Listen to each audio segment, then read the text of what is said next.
Niagara Falls is on the border between U.S. and Canada, and every spring, muscle fans from both nations gather for some competition diplomacy. It's the Niagara Falls Pro-Am. For the 8th consecutive year, the thundering waters of Niagara Falls were the backdrop to one of bodybuilding's mainstays, the Niagara Falls Pro-Am. The event began with an amateur men's contest featuring athletes from the U.S. and Canada.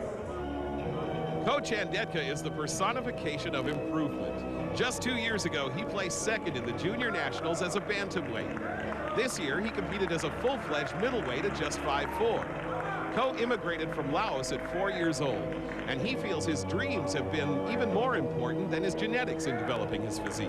I got good structure, I got good balance, proportion, symmetry, my posing, presentation. Basically, I think I have the overall look. I think my #1 asset basically comes here from my heart. It's the passion, you know, it's the love of the sport. It's this 5-year-old kid inside of me that saw Captain America and He-Man when he was little. And, I just always want to be like this type of superhero.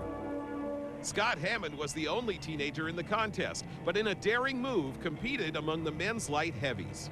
He routinely eats 9,000 calories in the off-season and tips the scales at 240 pounds. He wishes more teens understood the importance of nutrition. Teens have this big fallacy to where you could get in the gym and you know, lift 6 hours, 8 hours a day is the only time these guys get big, which is not true. That's, you know, a myth. Most stuff comes from diet. You will get big from, you know, what you put in your body. Just like if you don't have gas in your car, you can't go nowhere. So my main, you know, thing I want to stress is your diet, you know. For the first time in over a decade of sibling competition, Doug Dearth was in the same contest as his older brother Dave.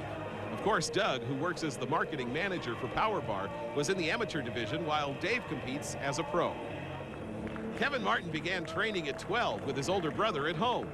He excelled in football, but a knee injury forced him to give up the gridiron. Kevin has great shape and symmetry, but he would like to gain more size and reach a contest weight near 200 pounds. I feel like I want to put on more size. I'm a light heavy, and I weighed in at 179, so I'm a low light heavy. And I've got, 15, 20 more pounds that I can put on and still be a light heavyweight.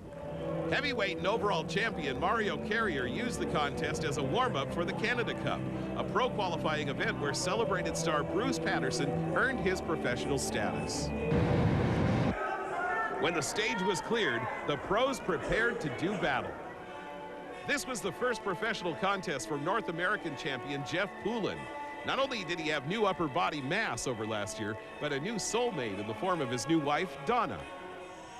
It was a frustrating year for David Dearth. Just as he was about to start the pro season with more size than ever before, a slight pec tear and subsequent surgeries made it impossible for him to prepare in his usual manner.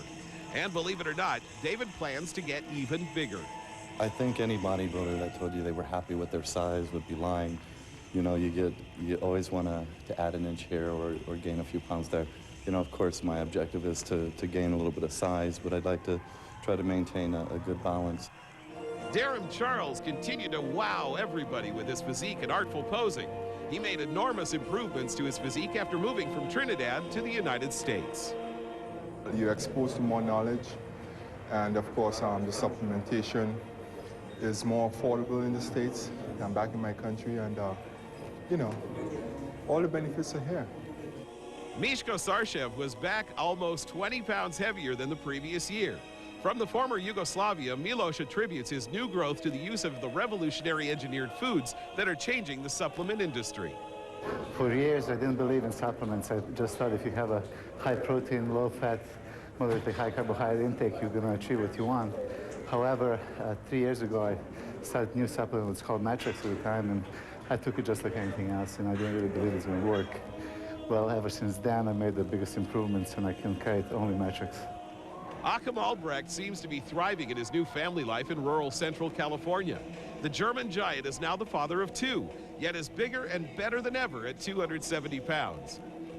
The biggest surprise of the contest was Pavol Jablonicky. Though he's been a pro for 7 years, his residence in the former Czech Republic makes him an obscure figure among the pro ranks. This time, however, Pavol couldn't be ignored. He came to Niagara with so much thick, round muscle that he almost won over the 24-man lineup. And Pavol would have had his first win, except for the entry of Vince the Terminator Taylor.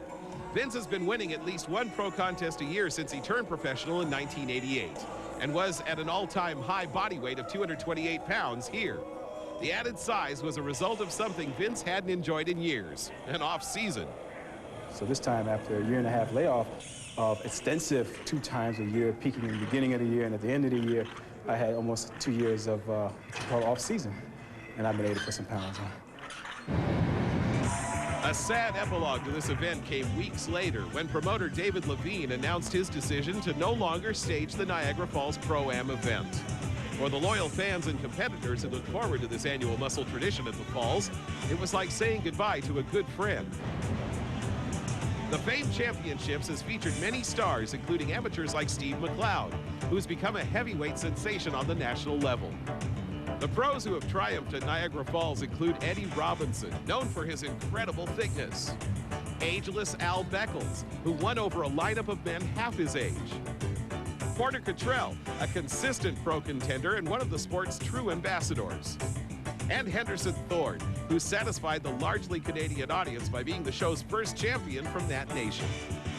For American Muscle, I'm Andy Stevens.